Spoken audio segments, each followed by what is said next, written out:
প্রযুক্তির উন্নতির সঙ্গে এখন আকাশীয় পরিবেশ বান্ধব সমাধান আসছে। ইলেকট্রিক প্লেন হয়ে উঠছে এক টেকসই বিকল্প। 2 সিটের পাইপিস্টেল ভেলিস ইলেক্ট্রো হল সম্পূর্ণ বিদ্যুৎ চালিত একটি প্লেন, যেটি প্রশিক্ষণ এবং স্বল্প দূরত্বের যাত্রার জন্য তৈরি। এই প্লেনটির বিশেষত্ব হলো এর কোনো নির্গমন নেই। এটি চলে পুরোপুরি বিদ্যুতের উপর আর প্রতি ঘন্টায় মাত্র কয়েক পাউন্ড খরচ করেই উঠতে পারে। যুক্তরাজ্যের প্রথম ফসিল ফুয়েল মুক্ত ফ্লাইট স্কুলে এক শিক্ষার্থী ক্যামেরন টেলর ইলেকট্রিক প্লেন উড়াতে শিখছেন। ক্যামেরনের মতে, সাধারণ বিমানের তুলনায় ইলেকট্রিক প্লেন নিয়ন্ত্রণ করা সহজ। মাত্র 4টি সুইচে সম্পূর্ণ নিয়ন্ত্রণ সম্ভব।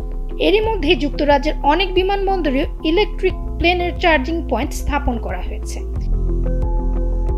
ইলেকট্রিক প্লেনগুলি ভবিষ্যতে কমিউটার প্লেন হিসেবে ব্যবহৃত হতে পারে, তবে দীর্ঘ দূরত্বের ব্যাটারি চালিত প্লেন নিয়ে এখনো গবেষণা চলছে।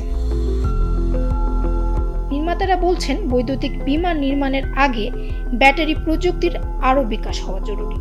যদিও প্লেনের ভবিষ্যৎ যাত্রায় অনেকটা চ্যালেঞ্জ রয়েছে, তবুও পরিবেশ বান্ধব আকাশ যাত্রায় ইলেকট্রিক প্লেন হতে পারে এক অসাধারণ